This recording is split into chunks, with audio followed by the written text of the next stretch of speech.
Okay, so you girls have just won the Airlie Beach Passport to Airlie. Yeah, so we're the Melbourne representatives. So yeah, we didn't expect it at all. Like we came up not really knowing what to expect really from like the calibre, but it has been phenomenal. The acts, every single act, a part of the festival, a part of the competition, have blew us away. Yeah. So to be able to take that one out, we are just completely gobsmacked. I guess one of the biggest things as well is we're competing as a duo, and like when you read the information pack from Passport to Airlie, it says in there, you know, we want to differentiate ourselves away from the, you know, typical stereotypical battle of the bands. So we had there was no stigma coming up here. Like we knew that we were coming up, and that like the judgment would be fair from everyone. Like there was just no, like, in a sense it is a competition, but it doesn't feel competitive. All we knew is that we had to just play our butts off. That's what we did. We just knew, like, going in, let's smash every show, let's like crowd interact. You know, that's one really important thing. If there's any young musicians watching, like watch a heap of artists that know how to front a stage and take every opportunity too. Like we had 2 gigs that came up that were last minute, or within like the hour we got called up and said, do you want to play? And we were like, yep, we ran with it. And I think that really helped us at the end of the day as well. Yeah, definitely did. How long have you been together? So we're sisters, for anyone who doesn't know. Lauren is the oldest. I was going to say, try and guess. You like the band. Yeah, but the story is coming. It's pretty much been since we were kids, but our first ever show was when we were 7 and 8. Wow. Bicentennial Park, 25,000 people. And now we don't get nervous, so touch wood, I hope I don't start getting nervous, because I'd hate that. What about next year on the big stage? No.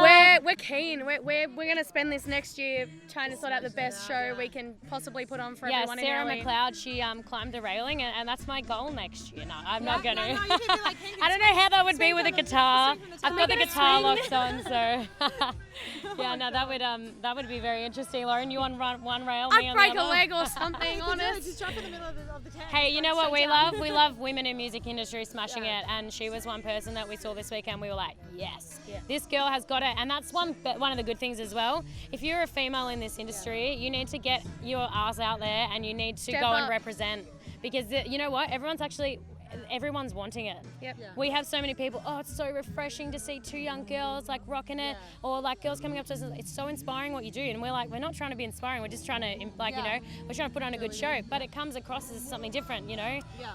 So yeah, it's good to see in any industry, you know? Especially like, you know, doing hosting, whatever it is. If you're smashing it, The girls are coming. The girls are coming. You guys are taking over, don't worry. Yeah. So what else is coming up for you girls? Oh, we're actually we're driving. Fun. Back to Melbourne. And we're going to do the Shannon Knoll support. Nice. Yeah, sold out show. So that'll be really exciting. And then we're probably going to release another single, I reckon, I think soon. so. I think Go it's back about into time. the studio. Yep.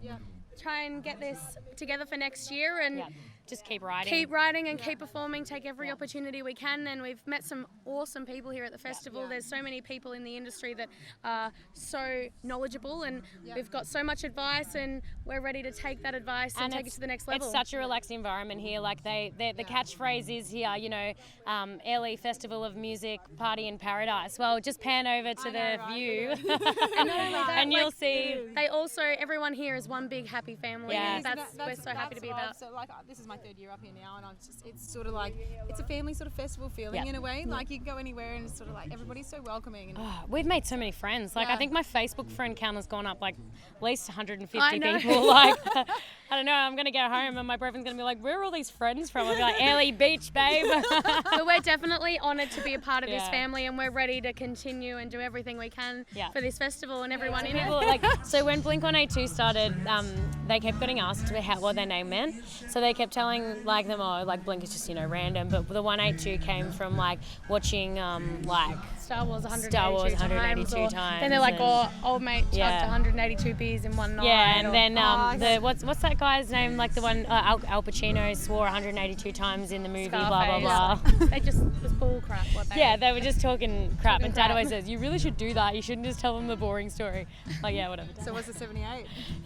Our first ever gig was Bicentennial Park in front of 25,000 people, supporting Lee Kernaghan.